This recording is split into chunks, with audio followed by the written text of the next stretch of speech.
ನಮಸ್ಕಾರ. Kadamba ನ್ಯೂಸ್ನ good morning Bidar ವಿಶೇಷ ಕಾರ್ಯಕ್ರಮಕ್ಕೆ ಸ್ವಾಗತ. ನಾನು ಹನುಮಂತೇಶ್. ಬೀದರ್ ಜಿಲ್ಲೆಯ ಇಂದಿನ ಪ್ರಮುಖ ಸುದ್ದಿಗಳ ವಿವರವನ್ನ ಇಂದಿನ ನಮ್ಮ ವೆಬ್ಸೈಟ್ ನಲ್ಲಿ ನೋಡೋಣ. ಮೊದಲನೇದಾಗಿ, ನಾಳೆ ರಾಜ್ಯ ಬಜೆಟ್ ಮಂಡನೆ. ನಾಳೆ ಸಿದ್ದರಾಮಯ್ಯ ನೇತೃತ್ವದಲ್ಲಿ ರಾಜ್ಯ ಬಜೆಟ್ ಮಂಡನೆ ಆಗಲಿದ್ದು, ಬೀದರ್ನಲ್ಲಿಯೂ ಕೂಡ ಅನೇಕ ನಿರೀಕ್ಷೆಗಳಿದೆ. ಬೀದರ್ ಜನರು ಸಾಕಷ್ಟು ನಿರೀಕ್ಷೆಗಳನ್ನ ಇಟ್ಕೊಂಡಿದ್ದಾರೆ. ನಾಳೆಯ ಬಜೆಟ್ ಮೇಲೆ ಏನೆಲ್ಲ ನಿರೀಕ್ಷೆಗಳನ್ನ ಇಟ್ಕೊಂಡಿದ್ದಾರೆ ಒಂದೊಂದಾಗಿ ನೋಡುವಂತಹ ಪ್ರಯತ್ನವನ್ನ ಮಾಡೋಣ. ಮೊದಲನೇದು, ಬಸವ ಕಲ್ಯಾಣ ಅನುಭವ ಮಂಟಪಕ್ಕೆ ಅನುದಾನದ ನಿರೀಕ್ಷೆ ಇದೆ.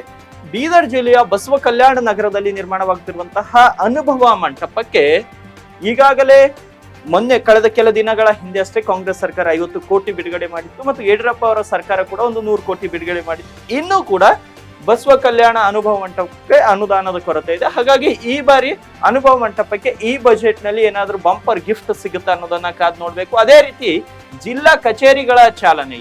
ಹಲವು ವರ್ಷಗಳಿಂದ ನೆನೆಗುದಿಗೆ ಬಿದ್ದಂತಹ ಬೀದರ್ ಜಿಲ್ಲೆಯ ಜಿಲ್ಲಾ ಸಂಕೀರ್ಣ ಕಚೇರಿಗಳನ್ನ ಈ ಬಾರಿಯ ಬಜೆಟ್ ನಲ್ಲಿ ಸ್ವಲ್ಪ ಮಟ್ಟಿಗೆ ಅವುಗಳಿಗೆ ಅನುದಾನವನ್ನ ನೀಡಿ ಈ ಬಾರಿ ಅವುಗಳಿಗೆ ಚಾಲನೆಯನ್ನ ಕೊಡ್ತಾರ ಅನ್ನೋದು ಕೂಡ ಈ ಬಜೆಟ್ ನಲ್ಲಿ ಕಾದ್ ನೋಡ್ಬೇಕು. ಅದೇ ರೀತಿ ಕಾರಂಜ ಸಂತ್ರಸ್ತರಿಗೆ ಪರಿಹಾರ.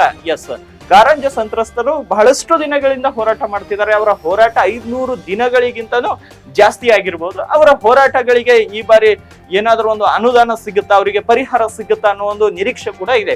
ಅದೇ ರೀತಿ BGSK ಸಕ್ಕರೆ ಕಾರ್ಖಾನೆ ಪುನಶ್ಚೇತನ ಬೀದರ್ ಜಿಲ್ಲೆಯ ಕಬ್ಬು ಬೆಳೆಗಾರರ ಒಂದು ಜೀವನಾಡಿ ಅಂತ ಹೇಳ್ಬೋದು. ಅದಕ್ಕೆ ಇವಾಗ ಅನುದಾನದ ಕೊರತೆ ಇದೆ. ಅವರಿಗೂ ಕೂಡ ಅನುದಾನವನ್ನ ಸಿಗುತ್ತಾ ಅನ್ನೋದನ್ನ ಬಹಳ ನಿರೀಕ್ಷೆ ಇದೆ. ಕಾದ್ ನೋಡ್ಬೇಕು ಈ ಬಜೆಟ್ ನಲ್ಲಿ ಸಿಗುತ್ತಾ ಅಂತ. ಇನ್ನ ಮುಂದಿನ ಸುದ್ದಿ ಕಡೆ ಹೋಗೋದಾದ್ರೆ, BDA ಆಯುಕ್ತ ಸಸ್ಪೆಂಡ್, ಮಾಜಿ ಬೂಡಾಧ್ಯಕ್ಷ ಬಾಬುವಾಲಿ ವಿರುದ್ಧ ಕ್ರಮಕ್ಕೆ ಚಿಂತನೆ ಅಂತ. ಇದು ಒಂದು ದೊಡ್ಡ ಬ್ರೇಕಿಂಗ್ ನ್ಯೂಸ್ ಅಂತ ಹೇಳ್ಬಹುದು. ಏನು ಬೀದರ್ ಪ್ರಾಧಿಕಾರ ಇದೆ, ಅದರಲ್ಲಿ ಏನೋ ಸಣ್ಣ ಅವ್ಯವಹಾರ ನಡೆದಿರುವಂತದ್ದು, ಅದಕ್ಕೆ ಸಂಬಂಧಪಟ್ಟ ಹಾಗೆ ಒಂದು ಸುದ್ದಿ ಇದೆ. ಅದನ್ನ ಕ್ವಿಕ್ ಆಗಿ ನೋಡುವಂತಹ ಪ್ರಯತ್ನವನ್ನ ಮಾಡೋಣ. ಬೀದರ್ ನಗರಾಭಿವೃದ್ಧಿ ಪ್ರಾಧಿಕಾರದಲ್ಲಿ ನಿಯಮಾನುಸಾರ ಕಾರ್ಯವಿಧಾನ ಅನುಸರಿಸದೆ ಪ್ರಾಧಿಕಾರಕ್ಕೆ ಆರ್ಥಿಕ ನಷ್ಟ ಉಂಟು ಮಾಡಿದ ಆರೋಪದ ಮೇಲೆ ಹಿಂದಿನ BDA ಆಯುಕ್ತ ಅಭಯ್ ಕುಮಾರ್ ಅವರನ್ನ ಸಸ್ಪೆಂಡ್ ಮಾಡಲಾಗಿದೆ. ಮತ್ತು ಅಂದಿನ ಏನು BDA ಅಧ್ಯಕ್ಷ ಅಂದ್ರೆ ಬೂಡ ಅಧ್ಯಕ್ಷರಾಗಿರುವಂತಹ ಬಾಬುವಾಲಿ ವಿರುದ್ಧ ಕರ್ನಾಟಕ ನಗರಾಭಿವೃದ್ಧಿ ಪ್ರಾಧಿಕಾರ ಅಧಿನಿಯಮ 1987 ಕಲಂ 58 ಮತ್ತು ಭಾರತೀಯ ದಂಡ ಸಂಹಿತೆ ಪ್ರಕರಣ 21ರ ಅನ್ವಯ ಕಾನೂನಿನಲ್ಲಿ ಹೇಗೆ ಕ್ರಮ ಕೈಗೊಳ್ಳಬೇಕು ಅಂತ ಕಾನೂನು ಇಲಾಖೆ ಅಂದ್ರೆ ಕಾನೂನಿನ ಬಗ್ಗೆ ಅರಿವಿರುವವರಿಗೆ ನಾವು ಕೇಳ್ತಿದ್ದೇವೆ ಅಂತ ನಗರಾಭಿವೃದ್ಧಿ ಸಚಿವ ಬೈರತಿ ಸುರೇಶ್ ಅವರು ಸದನಕ್ಕೆ ತಿಳಿಸಿದ್ದಾರೆ. ಬೆಂಗಳೂರಿನ ವಿಧಾನ ಪರಿಷತ್ನ ಕಲಾಪದಲ್ಲಿ ಏನು ಅರವಿಂದ್ ಅರಳಿ ಅವರು ಕೇಳಿರುವಂತಹ MLC ಅರವಿಂದ್ ಅರಳಿ ಅವರು ಕೇಳಿದಂತಹ ಪ್ರಶ್ನೆಗೆ ಅವರು ಉತ್ತರವನ್ನ ನೀಡಿದ್ದಾರೆ. ಹಾಗೆ ಅರವಿಂದ್ ಕುಮಾರ್ ಅರಳಿ ಅವರು ಏನ್ ರಿಯಾಕ್ಟ್ ಮಾಡಿದ್ದಾರೆ ಅಂತ ನೋಡೋದಾದ್ರೆ, BDAದಲ್ಲಿ ಕೋಟ್ಯಾಂತರ ರೂಪಾಯಿ ಅವ್ಯವಹಾರ ನಡೆದಿರೋ ಬಗ್ಗೆ ಸರ್ಕಾರ ನೇಮಿಸಿರುವ ಒಂದು ತನಿಖೆ ತಂಡಗಳು ವರದಿಯನ್ನ ನೀಡಿವೆ. ಇದಕ್ಕೆ ಯಾರ್ಯಾರು ದುಡ್ಡೆಲ್ಲ ತಿಂದಿದ್ದಾರೆ ಅವರ ದುಡ್ಡನ್ನು ವಾಪಸ್ ತಗೋಬೇಕು ಅನ್ನೋ ಒಂದು ಮಾತನ್ನ MLC ಅರವಿಂದ್ ಕುಮಾರ್ ಅರಳಿ ಅವರು ಹೇಳಿದ್ದಾರೆ. 17ರಂದು ಬಸವ ಅನ್ವಯಿಗಳ ಮನೆಗಳಲ್ಲಿ ಹಬ್ಬದ ವಾತಾವರಣ ನಿರ್ಮಾಣವಾಗಲಿ ಅಂತ ಡಾಕ್ಟರ್ ಪಟ್ಟದೇವರು ನಿನ್ನೆ ಪತ್ರಿಕಾಗೋಷ್ಠಿಯನ್ನ ನಡೆಸಿ ಹೇಳಿದ್ದಾರೆ. ಈ ತಿಂಗಳ 17ರಂದು ಜಿಲ್ಲೆಯ ಎಲ್ಲ ಬಸವಾನ್ವಯಿಗಳು ಮನೆಗಳಲ್ಲಿ ಹಬ್ಬದ ವಾತಾವರಣವನ್ನ ಕಂಗೊಳಿಸಬೇಕು. ಅನುಭವ ಮಂಟಪ ಅಧ್ಯಕ್ಷ ಹಾಗೂ ಭಾಲ್ಕಿ ಹಿರೇಮಠ ಸಂಸ್ಥಾನದ ಪೂಜ್ಯ ಡಾಕ್ಟರ್ ಚನ್ನಬಸವ ಪಟ್ಟದೇವರು ಈ ಮಾತನ್ನ ಹೇಳಿದ್ದಾರೆ. ಯಾಕಂದ್ರೆ ಬುಧವಾರ ಪತ್ರಿಕಾಗೋಷ್ಠಿ ನಡೆಸಿ ಅವರು ಏನ್ ಹೇಳಿದ್ದಾರೆ ಅಂದ್ರೆ, ಈ ಹಿಂದೆ ಬಸವಣ್ಣರನ್ನ ಸಾಂಸ್ಕೃತಿಕ ನಾಯಕ ಎಂದ ಘೋಷಿಸುವಂತೆ ಪ್ರಸ್ತಾವನೆ ಸಲ್ಲಿಸಲಾಗಿತ್ತು. ಮೊಟ್ಟ ಮೊದಲು ಮುಖ್ಯಮಂತ್ರಿಗಳು ಯಾವುದೇ ಪ್ರತಿಕ್ರಿಯೆ ನೀಡದಿದ್ರು. ನಂತರದ ದಿನಗಳಲ್ಲಿ ಇಷ್ಟು ಬೇಗ ನಿರ್ಧಾರವನ್ನ ಪ್ರಕಟಿಸಿ ನಾಡಿನ ಕೋಟ್ಯಾವಧಿ ಬಸವಣ್ಣಗಳ ಮನೆಯಲ್ಲಿ ಅಚ್ಚಳಿಯದೆ ಉಳಿದುಕೊಂಡಿರುವುದು, ಅದಕ್ಕಾಗಿ ಅತಿ ಶೀಘ್ರದಲ್ಲಿ ಮುಖ್ಯಮಂತ್ರಿಗಳಿಗಾಗಿ ಅಭಿನಂದನಾ ಸಮಾರಂಭ ಆಗುವುದೆಂದು ಅವರು ತಿಳಿಸಿದ್ದಾರೆ. ಇನ್ನು ಮುಂದಿನ ಸುದ್ದಿ ಕಡೆ ಹೋಗೋದಾದ್ರೆ, ಬೀದರ್ನಲ್ಲಿ ನಡೆದಂತ ಇನ್ನೂ ಒಂದು ಮುಂದಿನ ಒಂದು ಅಪ್ಡೇಟ್ ಏನಪ್ಪಾ ಅಂದ್ರೆ, ಆದಾಯಕ್ಕಿಂತ ಅಧಿಕ ಆಸ್ತಿ ಗಳಿಕೆ ಸರ್ಕಾರಿ ನೌಕರರೊಬ್ಬರಿಗೆ 5 ವರ್ಷ ಶಿಕ್ಷೆ ಮತ್ತು 50 ಲಕ್ಷ ರೂಪಾಯಿ ದಂಡ ಅನ್ನುವಂಥದ್ದು ಇನ್ನೊಂದು ಬೀದರ್ನಿಂದ ಬಂದಂತ ಸುದ್ದಿ.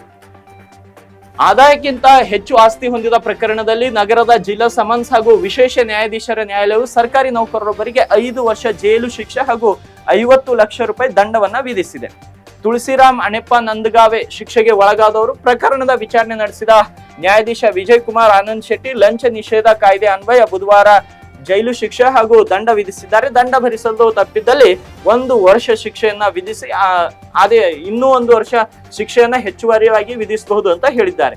ಅದೇ ರೀತಿ ಬೀದರ್ನ ಶಿವನಗರದ ತುಳಸಿರಾಮ್ ನಂದಗಾವೆ 1983ರ ಫೆಬ್ರವರಿ 7ರಂದು ರೇಷ್ಮೆ ಇಲಾಖೆಯಲ್ಲಿ ರೇಷ್ಮೆ ಪ್ರದೇಶಕ ಹುದ್ದೆಗೆ ನೇಮಕಗೊಂಡಿದ್ರು. ಆದರೆ ನಂತರ ಗ್ರಾಮ ಪಂಚಾಯತಿ ಕಾರ್ಯದರ್ಶಿಯಾಗಿ ನಿಯೋಜನೆ ಆಗಿದ್ರು. ಅದರ ನಂತರ ಬೀದರ್ ದಕ್ಷಿಣ ಶಾಸಕರ ಆಪ್ತ ಸಹಾಯಕರಾಗಿಯೂ ಕೂಡ ಅವರು ಕಾರ್ಯವನ್ನು ನಿರ್ವಹಿಸಿದ್ರು. ಆದಾಯಕ್ಕಿಂತ ಅಧಿಕ ಆಸ್ತಿ ಗಳಿಕೆ ಸಂಬಂಧ ಪ್ರಕರಣ ದಾಖಲಿಸಿಕೊಂಡ ಕರ್ನಾಟಕ ಲೋಕಾಯುಕ್ತದ ಬೀದರ್ ಠಾಣೆಯ ಅಧಿಕಾರಿಗಳು 2008ರ ಡಿಸೆಂಬರ್ 30ರಂದು ತುಳಸಿರಾಮ್ ಅವರ ಬೀದರ್ನ ಶಿವನಗರ ಮನೆ ಹಾಗೂ ಬೆಂಗಳೂರಿನ ಮಲ್ಲೇಶ್ವರಂನ ಬಾಡಿಗೆ ಮನೆ ಮೇಲೆ ಏಕಕಾಲಕ್ಕೆ ದಾಳಿ ನಡೆಸಿದ್ರು. ತನಿಖೆ ಸಂದರ್ಭದಲ್ಲಿ ತುಳಸಿರಾಮ್ ಆದಾಯಕ್ಕಿಂತ ಹೆಚ್ಚು ಆಸ್ತಿ ಹೊಂದಿರುವುದು ಕಂಡು ಬಂದಿತ್ತು. ಲೋಕಾಯುಕ್ತದ ಬೀದರ್ ಠಾಣೆಯ ಅಧೀನ ಡಿವೈಎಸ್ಪಿ ಟಿ.ಜಿ. ರಾಯ್ಕರ್ ಅವರು ಲಂಚ ನಿಷೇಧ ಕಾಯ್ದೆಯಡಿ ತುಳಸಿರಾಮ್ ವಿರುದ್ಧ ನ್ಯಾಯಾಲಯಕ್ಕೆ ದೋಷಾರೋಪ ಪಟ್ಟಿ ಸಲ್ಲಿಸಿ ಆದಾಯಕ್ಕಿಂತ 36.76 ಲಕ್ಷ ರೂಪಾಯಿ ಅಂದ್ರೆ 125% ಹೆಚ್ಚು ಆಸ್ತಿ ಹೊಂದಿರುವ ಸಾಬೀತಾದ ಹಿನ್ನೆಲೆ ನ್ಯಾಯಾಧೀಶರು ತುಳಸಿರಾಮ್ಗೆ ಶಿಕ್ಷೆ ಮತ್ತು ದಂಡವನ್ನ ವಿಧಿಸಿ ತೀರ್ಪು ನೀಡಿದ್ದಾರೆ ಎಂದು ಪ್ರಕರಣದಲ್ಲಿ ಲೋಕಾಯುಕ್ತ ಪರವಾಗಿ ವಾದ ಮಂಡಿಸಿದ ವಿಶೇಷ ಅಧಿಕಾರಿ ಅಭಿಯೋಜಕ ಕೇಶವರಾವ್ ಶ್ರೀಮಾಳಿ ಅವರು ಮಾಧ್ಯಮದವರಿಗೆ ಒಂದು ಮಾಹಿತಿಯನ್ನ ತಿಳಿಸಿದ್ದಾರೆ. ಸ್ನೇಹಿತರೆ, ಇವಾಗಿದ್ವು ಬೀದರ್ ಜಿಲ್ಲೆಯಲ್ಲಿ ನಿನ್ನೆ ನಡೆದಂತಹ ಪ್ರಮುಖ ಘಟನೆಗಳು. ಈ ರೀತಿ ಲೇಟೆಸ್ಟ್ ಅಪ್ಡೇಟ್ಸ್ ಗಳನ್ನ ಪ್ರತಿದಿನ ಕದಂಬ ನ್ಯೂಸ್ ನಲ್ಲಿ ಗುಡ್ ಮಾರ್ನಿಂಗ್ ಬೀದರ್ ಅನ್ನೋ ಒಂದು ಕಾರ್ಯಕ್ರಮದ ಅಡಿಯಲ್ಲಿ ನೀಡಲಾಗುತ್ತದೆ. ನಮ್ಮ ಈ ಒಂದು ಹೊಸ ಮತ್ತು ವಿನೂತನ ಪ್ರಯೋಗದ ಬಗ್ಗೆ ನಿಮ್ಮ ಅಭಿಪ್ರಾಯವನ್ನ ಕಮೆಂಟ್ ಮಾಡೋದನ್ನ ಮರಿಬೇಡಿ. ನಮ್ಮ ಒಂದು ವಿನೂತನ ಪ್ರಯತ್ನಕ್ಕೆ ನಿಮ್ಮ ಬೆಂಬಲ ಬೇಕು. ಅದಕ್ಕಾಗಿ ನಮ್ಮ ಚಾನಲ್ಗೆ ಸಬ್ಸ್ಕ್ರೈಬ್ ಮಾಡ್ಕೊಳ್ಳಿ ಮತ್ತು ಎಲ್ಲಾ ಸೋಷಿಯಲ್ ಮೀಡಿಯಾ ಪ್ಲಾಟ್ಫಾರ್ಮ್ಗಳಲ್ಲಿ ನಮ್ಮ ಚಾನಲ್ಗೆ ಫಾಲೋ ಮಾಡೋದನ್ನ ಮರಿಬೇಡಿ. ನಮಸ್ತೆ.